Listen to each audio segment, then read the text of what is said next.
In 2023, Mercedes quietly pulled the plug on one of its own electric SUVs after less than 4 years on sale. No recall, no scandal, owners just stopped recommending it. And for an automaker, that's a worse problem than any headline. Not every electric vehicle lives up to expectations. Some promise incredible range, technology, or value the moment you walk into the showroom. But after months or years of ownership, many drivers wish they had chosen differently. Here's the thing. None of the cars on this list are bad cars. Every single one of them looked genuinely impressive enough for real buyers to hand over real money. Good design, respected badges, solid launch reviews. The disappointment didn't show up on day one. It showed up later, after the new car smell wore off, after the first real summer, after the third software update that didn't fix what it promised to fix. And that's the pattern we're tracking today. 5 EVs that looked like smart buys on paper, and what actually happened once people started living with them. Let's start at number 5. Number 5. Mazda MX-30. The MX-30 impressed buyers with its design and premium interior. Mazda didn't build this car to just be another compact crossover. It's based on the CX-30 platform. But the styling sets it apart immediately. Rear-hinged freestyle doors borrowed straight from the old RX-8 sports car. A cabin trimmed in cork and recycled materials that no other brand was doing at the time, and genuinely upscale fit and finish. It launched at the Tokyo Motor Show as Mazda's first mass-produced electric car, and it backed up the design with real safety credentials, a full 5-star Euro NCAP rating, and a Red Dot Design Award in the same year. But its limited driving range left many owners wanting much more. Here's where the excitement runs into physics. The MX-30's battery is just 35.5 kilowatts per hour, small even by the standards of when it launched, which nets out to roughly 209 kilometers, or about 130 miles of range. Consumer Reports summed it up bluntly. With a battery that small, the EPA estimated range would have been competitive a decade earlier, but it simply isn't anymore. Even DC fast charging only takes you from empty to 80% in 30 to 40 minutes, which sounds reasonable until you realize how often you're doing it compared to owners of nearly any other EV on sale. The numbers eventually caught up with the car. Mazda pulled the MX-30 from the US entirely in mid-2023 after fewer than 600 units had been sold there. Canada followed at the end of the 2024 model year, and Australia discontinued it around the same time. Even in markets where it stuck around longer, like Japan and Europe, sales numbers stayed modest year after year. This was never a volume seller, and the range ceiling is the biggest reason why. Great around town, but difficult to recommend for anything beyond that. Number 4. Nissan Leaf. The Leaf helped launch the modern EV era. This is the car more than any other that proved regular people would actually buy an electric vehicle. It wasn't a low-volume compliance car or a halo product. It was a genuine mainstream hatchback, and it sold like one. Leaf owners worldwide have collectively racked up more than 18 billion electric miles. That's not a marketing footnote. That's a car that fundamentally changed what automakers believed was possible for EV adoption. However, its aging battery technology, slower charging, and lack of active cooling have made it harder to recommend than newer EVs. For most of its life, the Leaf relied on a passively air-cooled battery pack, no liquid thermal management system, unlike almost every EV built after it. That single engineering decision had real consequences. In hot climates especially, it meant faster battery degradation over time and more aggressive charge speed throttling when owners tried to fast charge repeatedly in a short window. Owners in places like Arizona and Texas reported losing noticeable range within just a few years of ownership, a problem that liquid-cooled competitors from Chevrolet, Hyundai, and Tesla simply didn't have the same degree. It's exactly the kind of flaw that's invisible on a test drive and only becomes obvious after a couple of brutal summers. Nissan has since redesigned the Leaf with a much larger battery and genuine improvements. But for millions of owners who bought into the early generations, those upgrades came a little too late to change how the car aged in their driveway.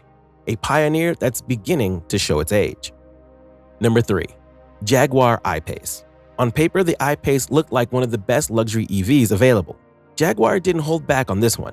It launched with genuine performance credentials. 0 to 60 miles per hour in 4.5 seconds. Wrapped around a design so striking it won awards across the industry the moment it debuted.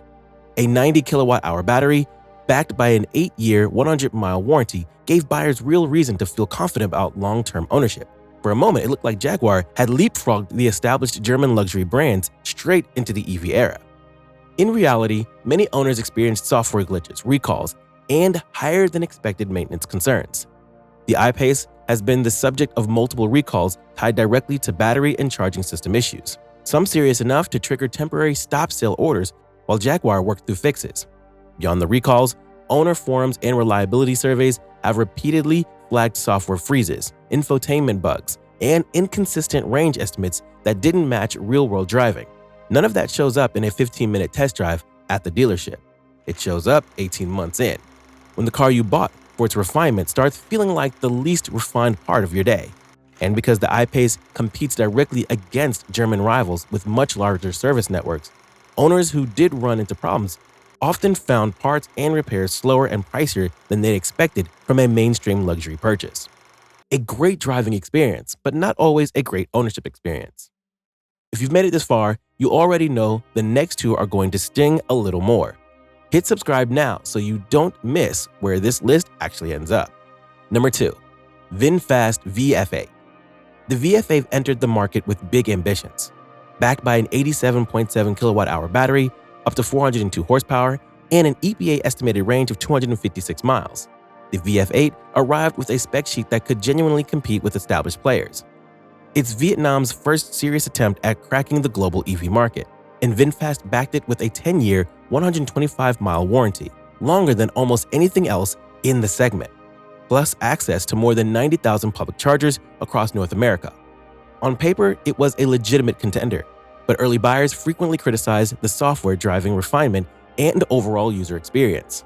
Reviewers and early owners flagged the same problems repeatedly: a laggy 15.6-inch infotainment system, inconsistent range readouts that didn't match what the car actually delivered, and a driving experience that felt unfinished next to rivals that had been refining their software for years. It's the classic risk of buying from a brand entering a brutal competitive market for the very first time. The hardware, the battery, the motors, the safety systems can be genuinely good, while the software and real-world calibration are still catching up. Early adopters end up as the ones ironing out the wrinkles, updating firmware, reporting glitches, and effectively beta testing a brand new automaker's first major export model in a market that had already gotten used to far more polished competitors. It shows how important real-world testing is before buying a new EV. And coming in at number 1, Mercedes-Benz EQC.